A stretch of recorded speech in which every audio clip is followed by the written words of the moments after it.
Shalom, beloved family. It's your girl Sophia Spiritualite, and we're here with another message from the mother. Um, I did record a message yesterday, but allegedly it wasn't ready for the time that I posted it. So, I mean, I say allegedly because I totally forgot about it until like the middle of the night last night, and so it is up. So you missed the message from yesterday. Please go back, take a review of this, of that one, and it will make sense for this one. Um, I mean, but it's not necessary, so I'm just putting it out there. I did record a message yesterday, but it didn't get passed on at the time that I thought it did. I don't know what happened. So um, anyway, I'm here with a very exciting message today, and for the first time, I'm actually excited to deliver this message because it is it makes sense for me, who I am, why I'm here, what is actually going on with everything, and so um, the first part of the message is this.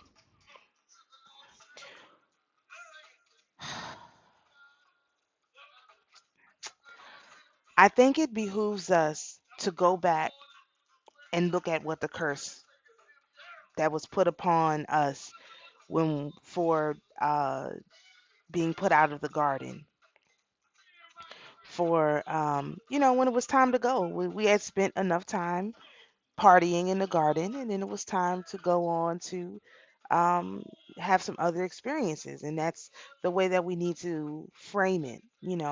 And that will become more evident. So the people who are waiting for the kingdom to come, just understand the kingdom is a party. We don't do anything right. I mean, we just don't do anything right, and we have everything framed in the absolute wrong frame of mind. And our people have very severe PTSD from all of the trauma of being in the world. But there are some of us who ancestrally have had positive things, different things passed down to us.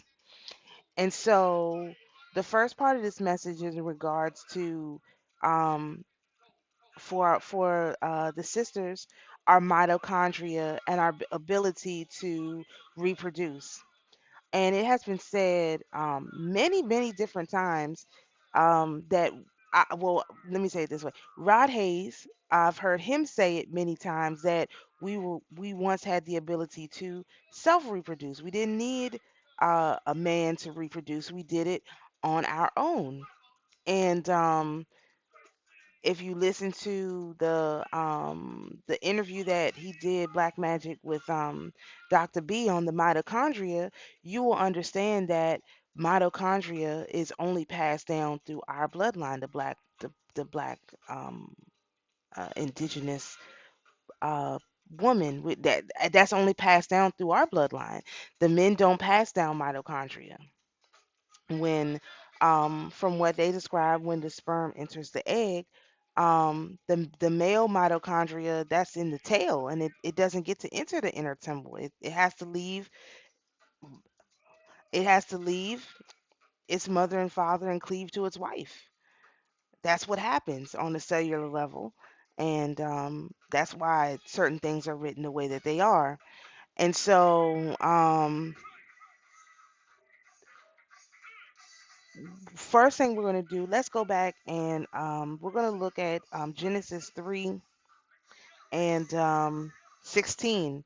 And this talks about, and we have to thank Sister Colette for putting this message together and giving it to me, because this is the message that would needed to be delivered right now. So definitely thank you to Sister Colette for bringing these things to me so that I can figure out how to make it make sense to you. So Genesis 3 and 16, it says, "Unto the woman he said, I will greatly multiply thy sorrow." Let's just start right there. I think that women sorrow is greatly multiplied because we have all of these just things that we worry about. We have you know we are the first ones to be disconnected to our angels, disconnected spiritually. As soon as we come out, they're telling us what we can't do, this and this. And so I do feel like our sorrow has been greatly increased. Has nothing to do with menstruation. It just says your sorrow. And so I feel like that is true. Our sorrow has been greatly increased. We have no peace of mind. And thy conception. Okay, wait a second. I will multiply thy sorrow and thy conception. What does that mean? What is conception? What happens in conception? Well, that's when something is born. So you will have many things born of your mind, and that could be a blessing or a curse. Really, the sorrow part is certainly not pleasant, but being able to conceive a lot of things is not a curse. Being able to outthink certain people, that's not a curse. And it may say conception in a physical, like childbirth way, but conception, it also happens in the mind when you have to think about how to do something. So our sorrow, our worries increase, but also our ability to think about things, our ability to generate in our mind increase. Okay, in sorrow thou shalt bring forth children. What does that mean? In sorrow thou shalt bring forth children. Well,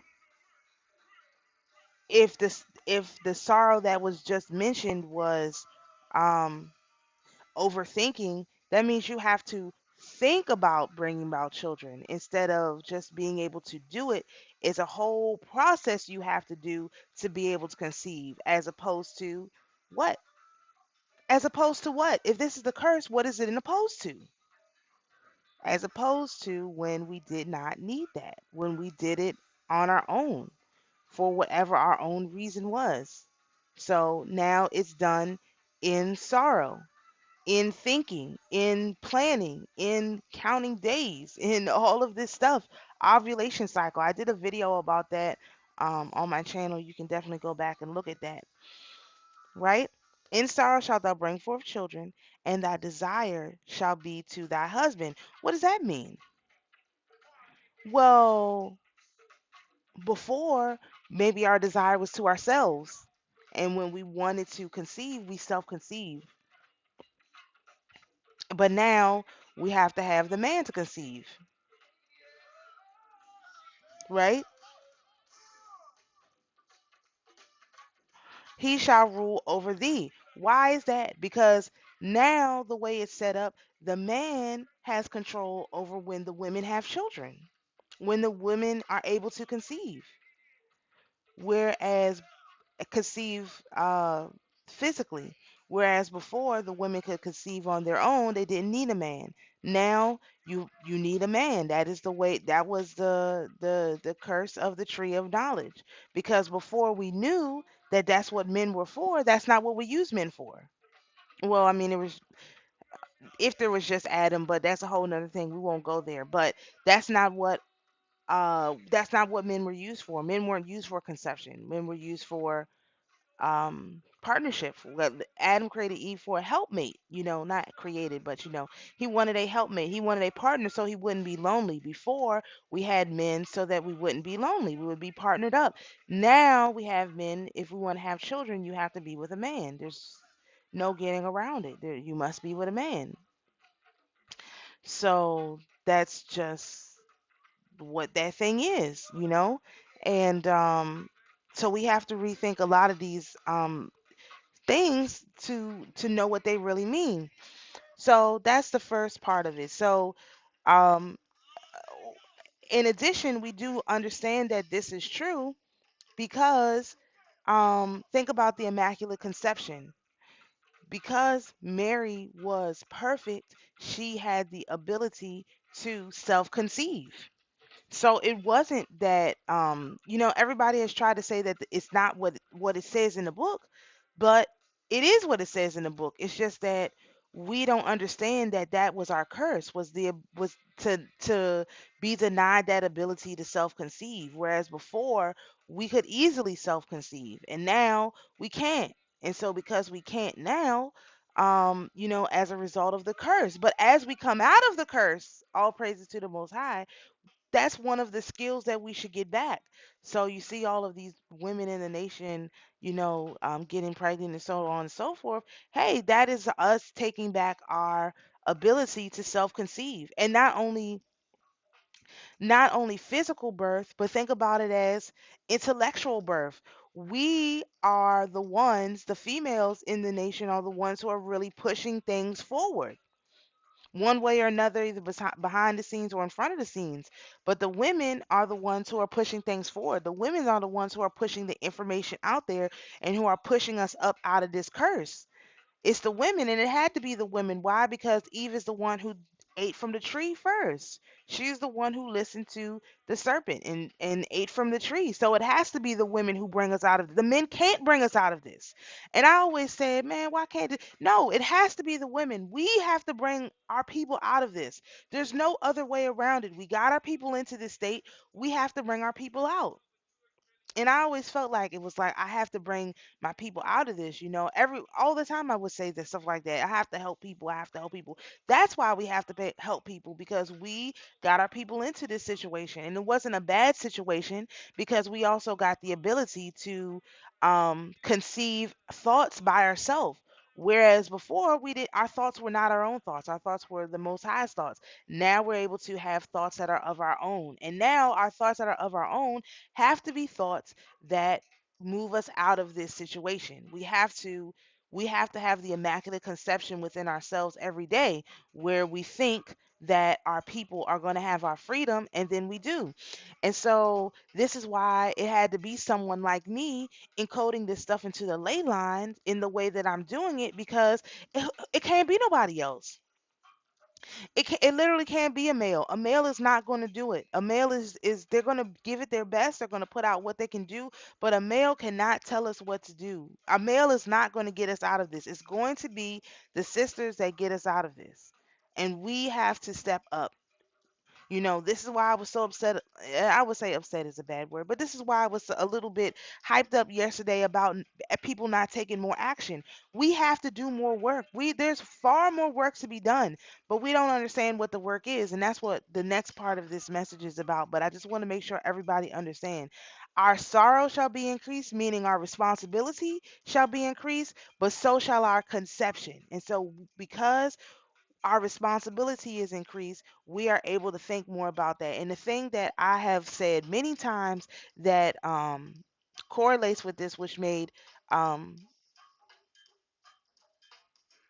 um, one of the things I've said that made Sister Colette think of these things, is that I have always said that, if my child's father wants to say, he can say, and if he wants to go, he can go. Either way, everything's going to be all right. I'm not worried about it. And I would say that literally, I'm not worried about it. And I would say that all the time. Well, I have three different children by three different fathers. And when I could tell that one was ready to go, hey, man, your time is up. Go ahead on your way. I'm not going to worry about it, because this is not about you or me. This is about my conception that happened. Not about you, not about me, but about the conception and bringing about particular kinds of children, which is exactly what happened. And so um, another thing that I would say that she made think of this, not just so the one is that my child's father can stay if he wants, or he can go. Whatever he want to do is up to him. Number two, I have three firstborn, so instead of me looking at it like um, I have three children by three different fathers, I have three firstborns. So, when the firstborn is the one who gets the inheritance. So, whereas a lot of people, they may only have one firstborn, or maybe they have two. I have three firstborns who have equal claim and title to the inheritance. So, I'll say that too. And then the last thing I would always say is that I come from a family of strong women, which is true. And this is where the next part of this is probably going to make people a little bit uncomfortable. The first part people could probably get, but this part is going to make people uncomfortable.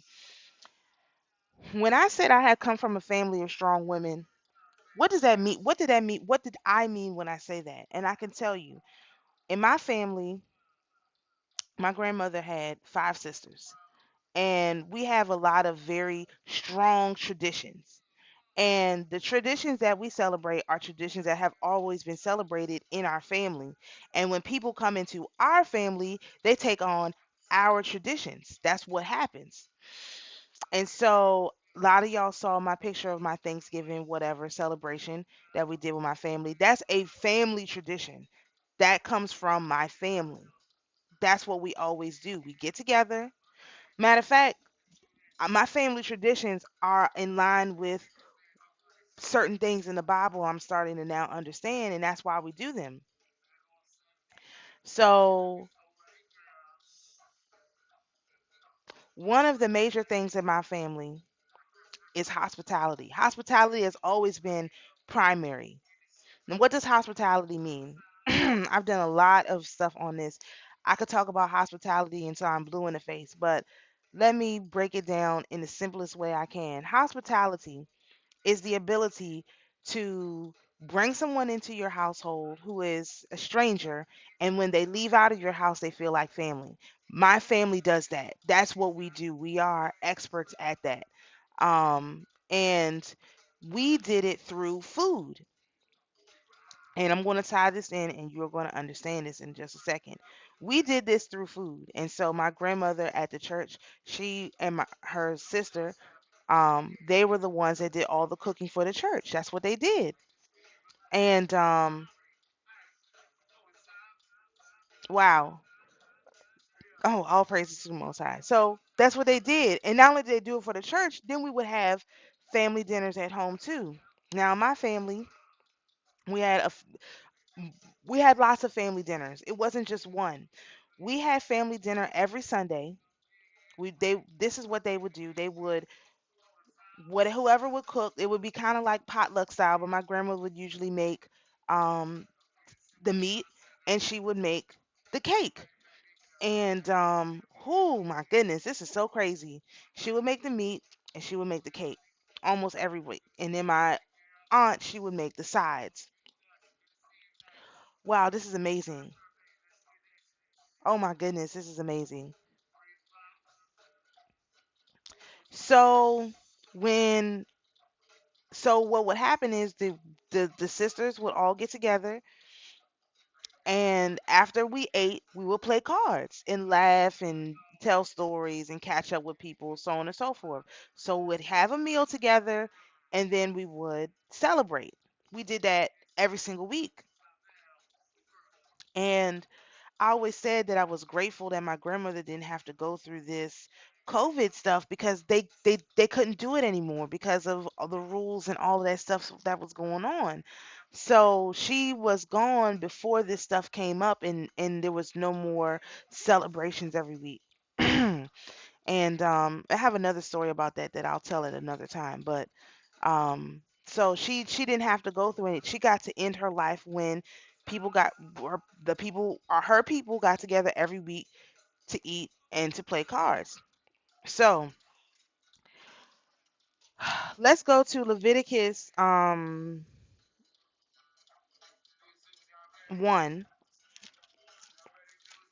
and I'm going to show y'all something. And this is going to be very tough for people. Um Leviticus 1. Let's start with verse 3. If his cattle be a burnt offering, if his offering be a burnt sacrifice of the herd, let him offer a male without blemish. He shall offer it of his own voluntary will at the door of the tabernacle of the congregation before the Lord. He shall put his hand upon the head of the burnt offering, and it shall be accepted for him to make atonement for him. And he shall kill the bullock before the Lord, and the priest and Aaron's sons shall bring the blood and sprinkle the blood round about the altar, that is, by the door of the tabernacle of the congregation. And he shall flay. What is flay? Like fillet? Okay. He shall flay the burnt offering and cut it into pieces. Oh, it means fillet. And the sons of Aaron the priest shall put upon the fire upon the altar, and lay wood in order upon the fire. What is lay wood in order? What does lay wood in order mean?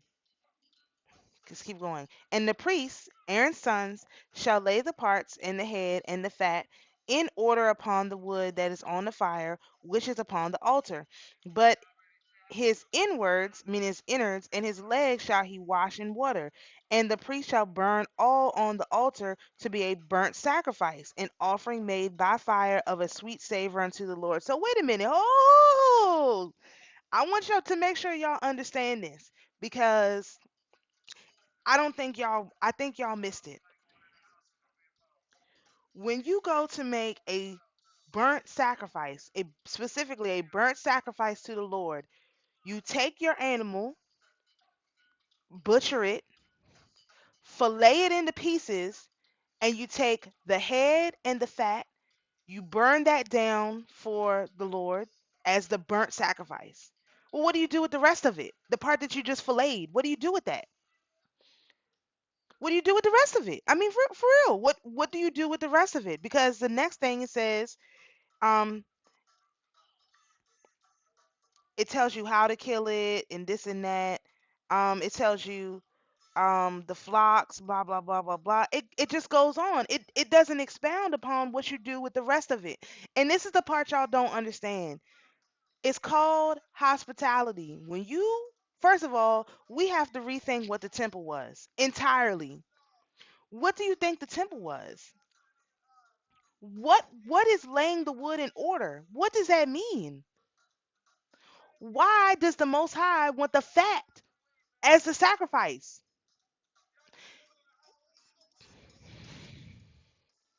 Okay.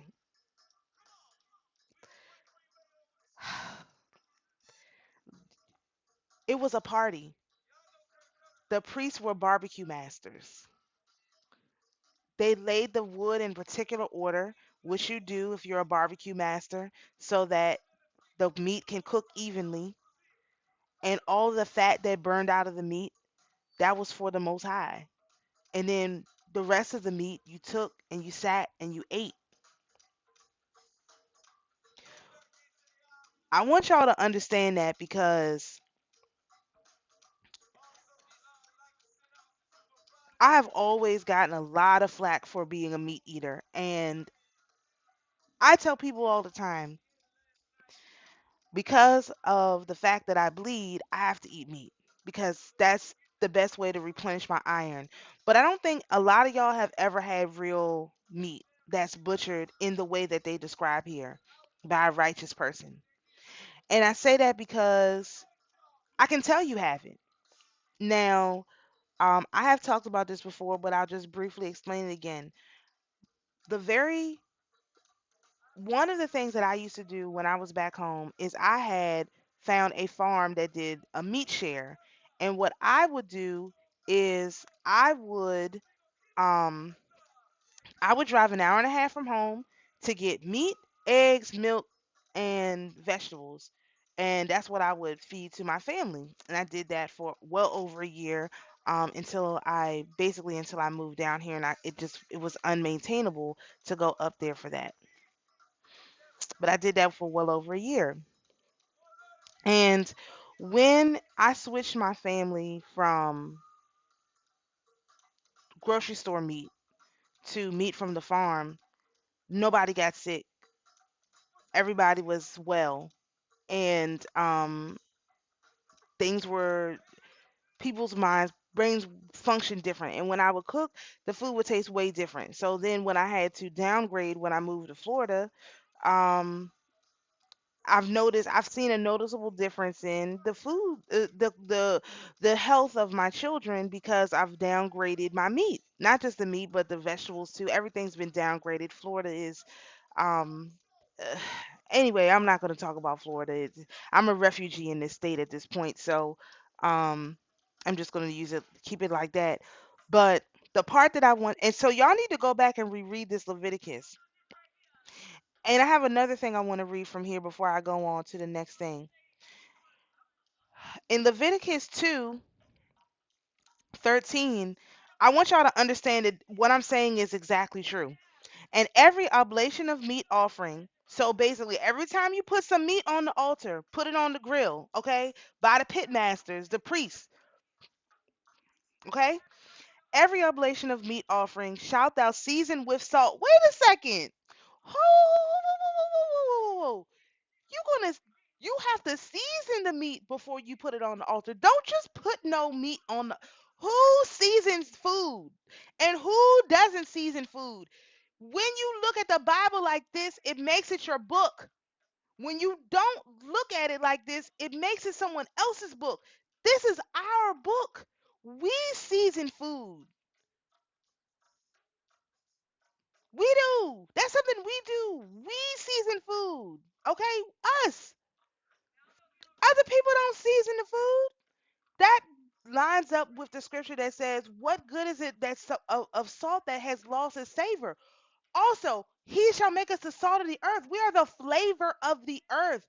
You have to season your sacrifice. Are you seasoning your sacrifice? Or flip ahead to Matthew. We're going to look at the Sermon of the Mount again. This is Matthew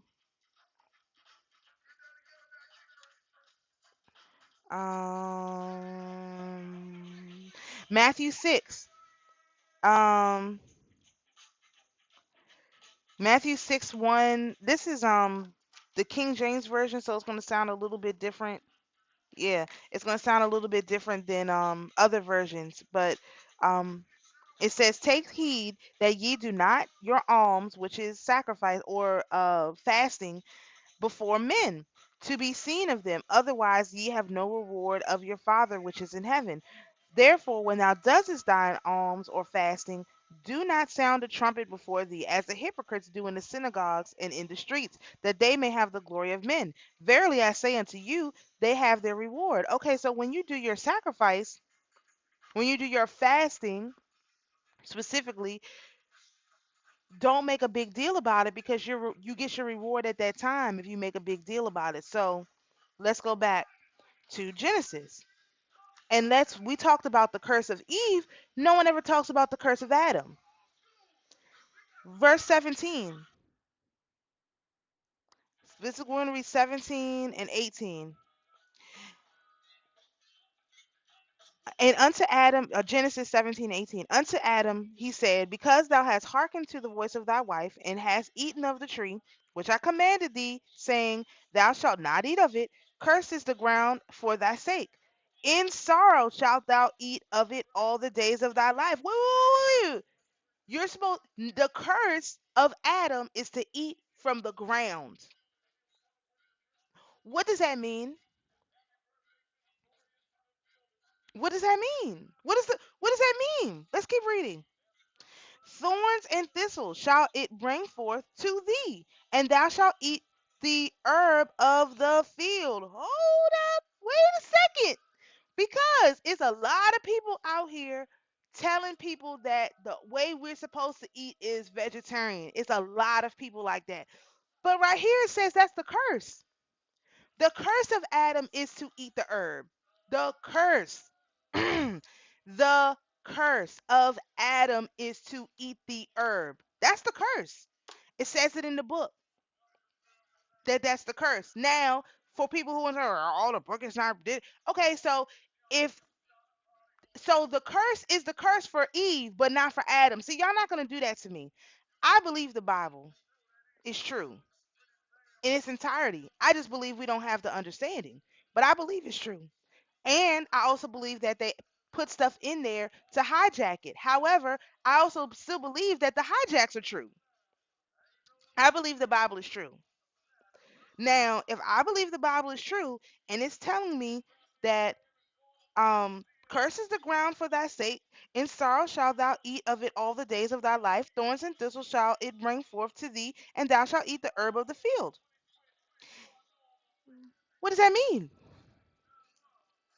What does that mean? Are you Now let's go back to Leviticus, because I just want to make this point. And then I don't want to hear about this stuff anymore because the point has been made and it's in the ley line. So when you go to make your sacrifice, okay,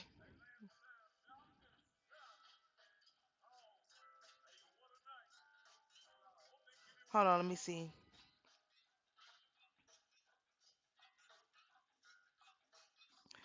So chapters 1 through 3 of Leviticus talks about how they're supposed to do um all of their stuff. We gotta go back and reread a lot of this stuff. Okay, so let's look at 2 Leviticus 2 verses 3. And the remnant of the meat offering shall be Aaron and his sons. It is a thing most holy of the offerings of the Lord made by fire. Wait a second. Woo! So after you make the offering, but after you cook your food, you throw it on the barbecue, season it up, fillet it into nice little pieces, throw it on the pit, let Aaron and his sons, the pit masters, cook it. You take the cooked food back. Don't miss that. You take the cooked food back and you leave some for Aaron and his sons to eat. So they're the ones who cook the food on the fire.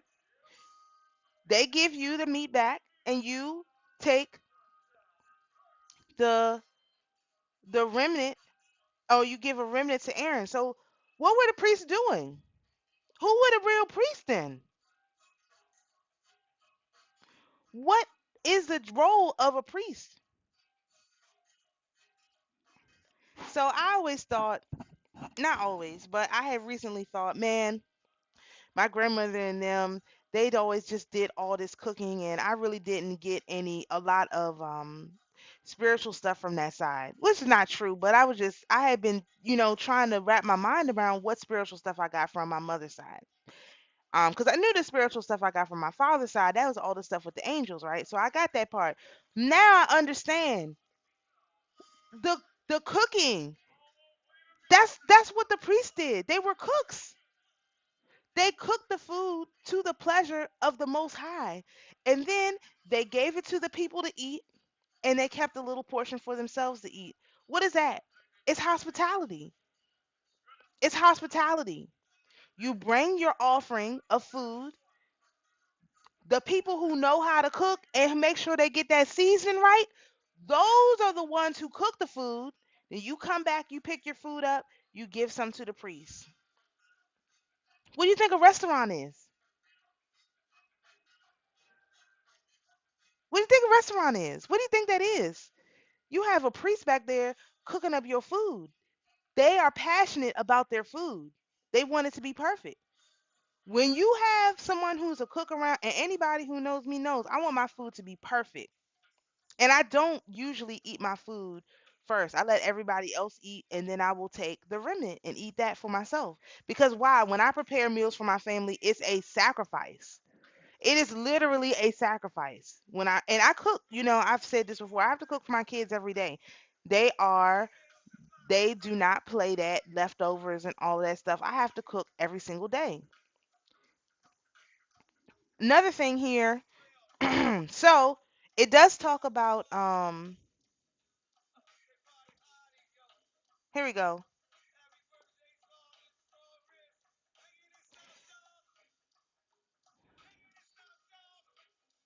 Oh, let me finish reading 13. Leviticus 3 verse 2 verse 13. And every oblation of thy meat offering shalt thou season with salt. Neither shalt thou suffer the salt of the covenant of God to be lacking from the meat offering. With all thine offerings thou shalt offer salt. That's how important it is to season your food, Gentiles. Verse 14. And if thou offer a meat offering of thy first fruits unto the Lord, thou shalt offer for the meat offering thy first fruits green ears of corn dried by the fire, even corn beaten out of full ears. What is that? That's popcorn. That's burnt corn, like Mexican street corn, and popcorn. That's your first fruits offerings to the Most High. He wants corn, and you want the whole drop on corn, man. Carrie Mo's got 1,000 videos on corn, corn, corn, and thou shalt put oil on it. Lay frankincense thereon is a meat offering.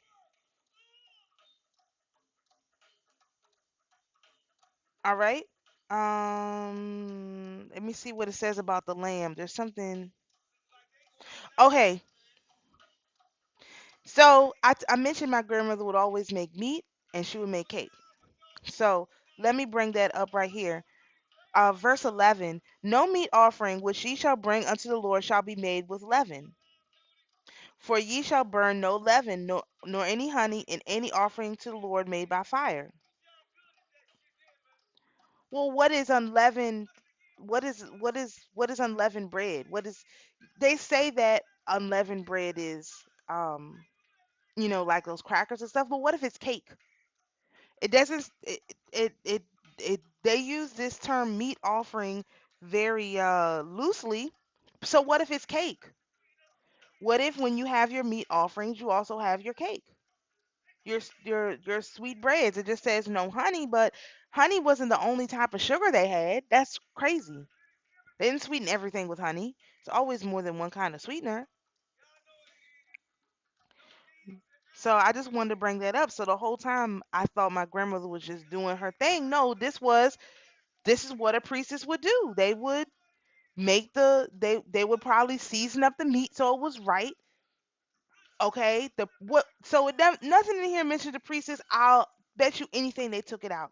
What would the priestess have done if Aaron and his brothers put the meat on the altar? What did the priestess do? They probably seasoned it, and then they gave it to Aaron and they put it on the altar.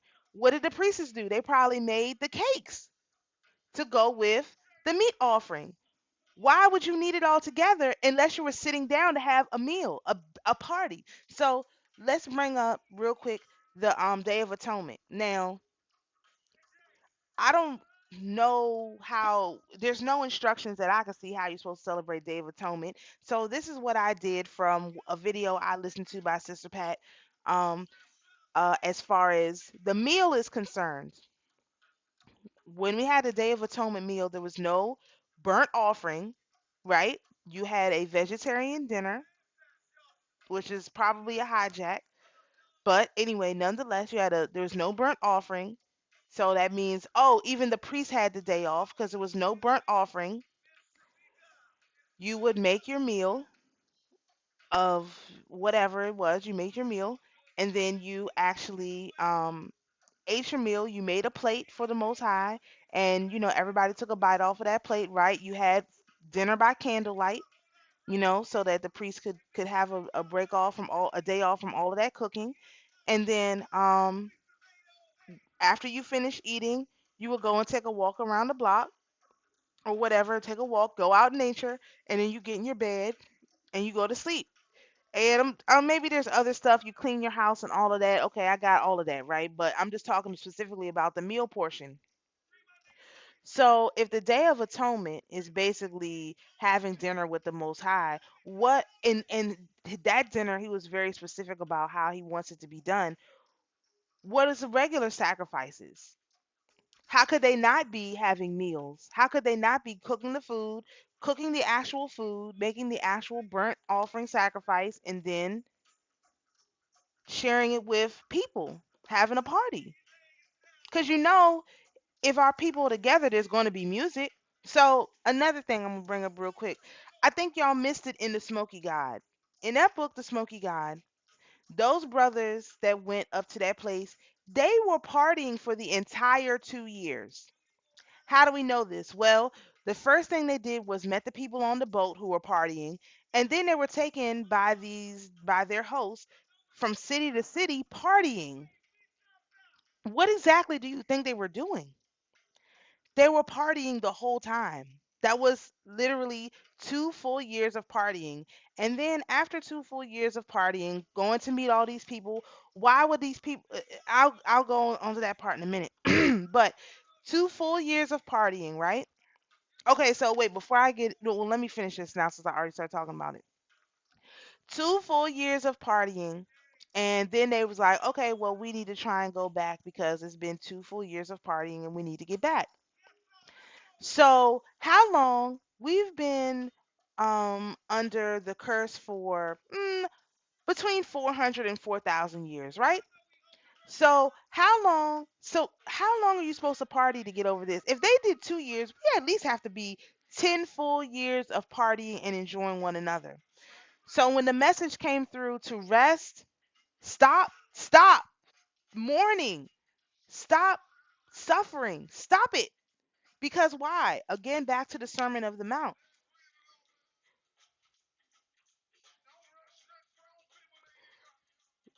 Matthew 6, verse 4, that thine alms may be in secret, that fasting may be in secret, and thy Father, which seeth in secret himself, will reward thee openly.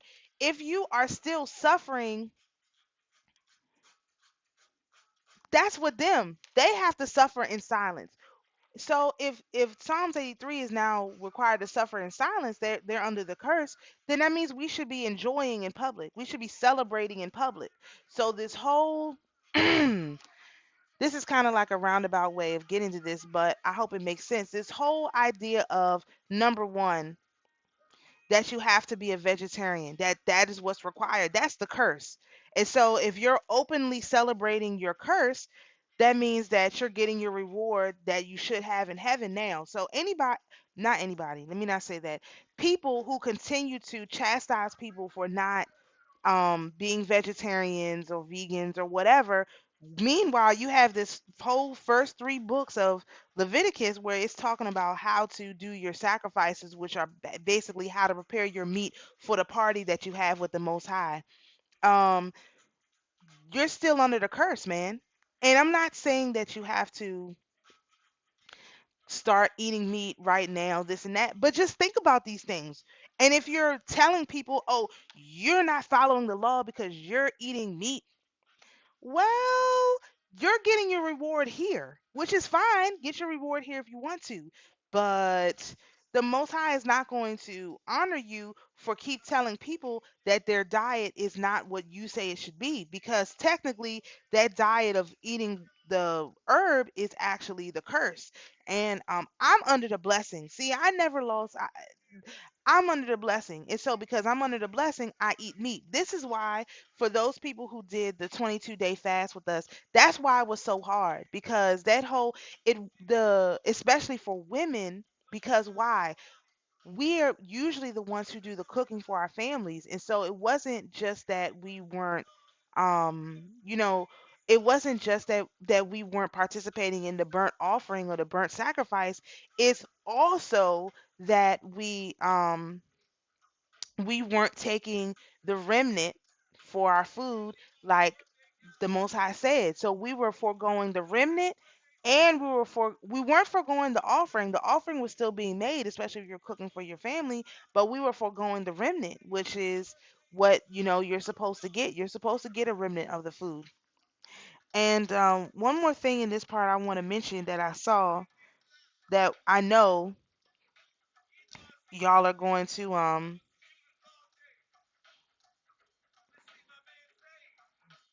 y'all are not gonna like. I'm just getting it all out now because, oh, this is what it was. Leviticus 2 verse 4. And if thou bring an oblation of meat offering baking in the oven, meaning if you bake a cake, why is it a meat offering? Well, because you're supposed to use lard in your cakes. So that's what they're saying. If you bring a meat offering, bake it in the oven. If it needs lard as the oil, it shall be unleavened cakes with fine flour mingled with oil. So you're supposed to use lard and oil, or leavened wafers anointed with oil. Okay. Um,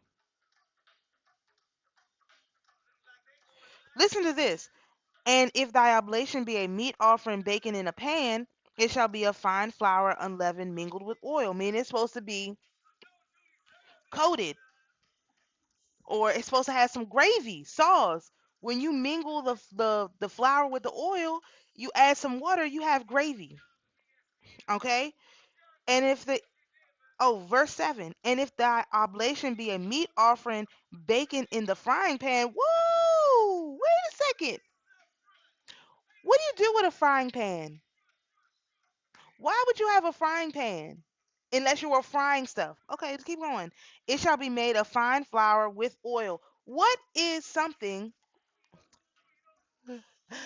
This is a great question. What is something that is covered with flour and then fried in oil? What is that? What is that, y'all? Come on. Y'all know what that is. Don't that sound like your grandmama's fried chicken? I'm just saying, this is what it says in Leviticus. I'm not making this up. I'm reading what it says. So your grandmama making my grandmother, she made cakes. She didn't make she made rolls sometimes. My mom said she used to make them, but she made cakes. She made pies. She always fried chicken. She was the fried chicken expert, and I could do a whole lesson just about her fried chicken. We're not going to go into that, but she was a fried chicken expert. She and for Christmas we would have roast beef. She will always like roast beef for Christmas, and for Thanksgiving we would have turkey, and we would have ham for Thanksgiving and for Christmas. So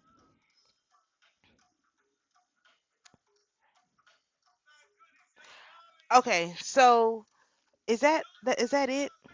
Okay, so the last part of this. Okay, so now y'all understand hopefully that number one, immaculate conception is when you think a thing that it comes into being. That's the number one thing that I talked about. I know I've gotten off. This message is kind of long. So don't forget that you should be exercising that. If the blessing is really on us, you should be exercising that. As you thinketh, so should it become. And so whatever it is you want, you think about it and you will it into existence. And that's the action that needs to be taken, because immaculate conception doesn't happen by doing nothing. You still have to light your candles, you still have to do this, you still have to, it's things that you do. Number two,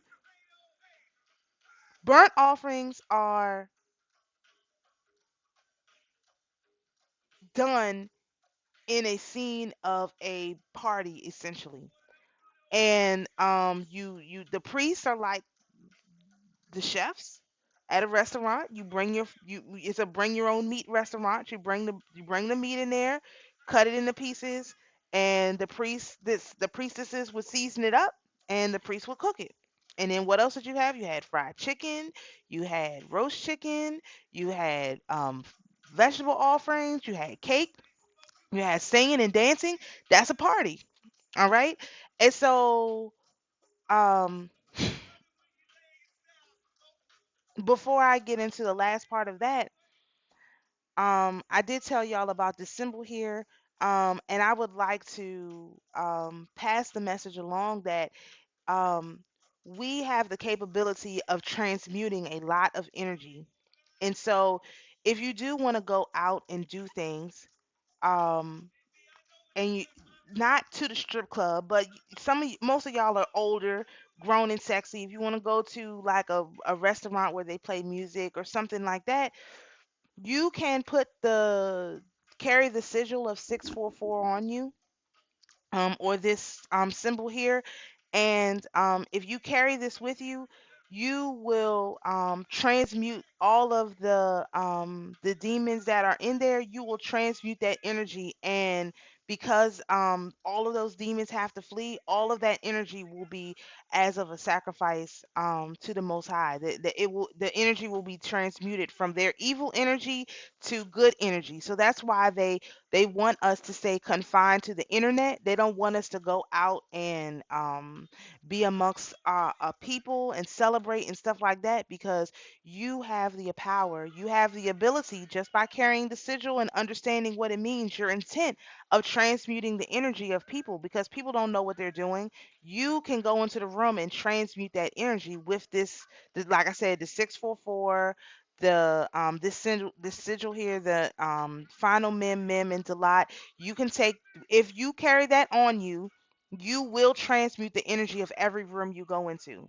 And so whereas the demons have their spirits doing their thing, it won't work because you will transmute that energy and raise the vibration of um of whatever it is that's going on. So I highly suggest people, just think about that and do what makes you feel comfortable. But we do not have to be afraid to go out and do things. We just have to bear the name of the mother, this particular name of the mother.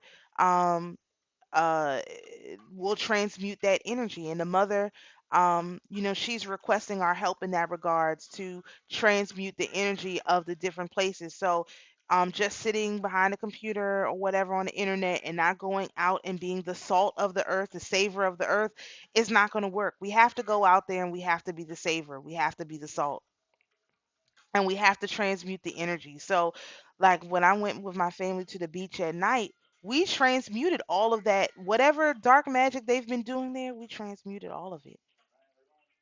I can. Okay. Okay. So we can transmute that energy and and really give it back to where it belongs. And so the last thing I'm going to say, I'm going to go back to this and I'm not going to go into detail, but go back to Isaiah chapter 3, verse 17, and understand that what they're talking about here is a bunch of jewelry that the daughters of Zion, um, our power is in this jewelry. And we have to start to reincorporate these things back into us, because that power that was taken from us in regards to this jewelry has been turned back on. So if we are not again taking control of this, you know how Psalms 83 is, they're going to get in there, they're going to take control of it, and then it's going to be a whole nother thing to fight them back. So we can get ahead of them in this regard by looking and thinking about the tinkling things and making use of it of ourselves. And that information I'll bring in another lesson. This has already been quite long enough, definitely. And so I just wanted to bring that up. We have to rethink a lot of things. So when you party, you go out, you put on your best, cutest outfits, you put on your best, finest jewelry, your best fragrances. Remember, all the fragrances, all the jewelry, all that stuff, physical things, that's mother energy. And so that's the reason why the perfumes work, because that's the energy of the mother. That's the reason why the tobacco works. That's the energy of the mother. All these things are the energy of the mother. They're female plant medicines, female earthly medicines, and we have access to all of that. But it's all done in ways that are very different for you to understand. And so, um, I will leave you with that message. But yeah, it's time to celebrate, y'all. And we can't, if we're around here saying, "Oh, we took back the kingdom," but we're gnashing our teeth and telling everybody, "Oh, we took back the kingdom," but we still out here sad and we're not just celebrating. The way to show that you took back the kingdom is to celebrate. And if you're not celebrating, you're not having a good time, and you're not joyful, then you haven't taken back nothing.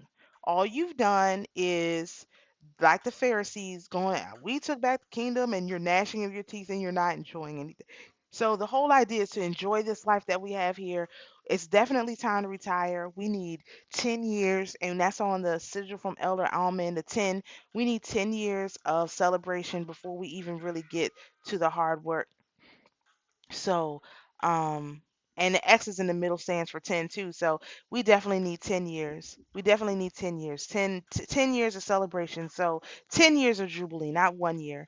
And we have to go out there and we have to get it. And we have to start with raising our vibration to the vibration of the Jubilee. So that's all I'll say for now. So to the spirits who are here with us, you're invited to go in peace. To my beloved viewers, you're invited to be at peace. And always remember, the Most High is your peace. Shalom, everyone.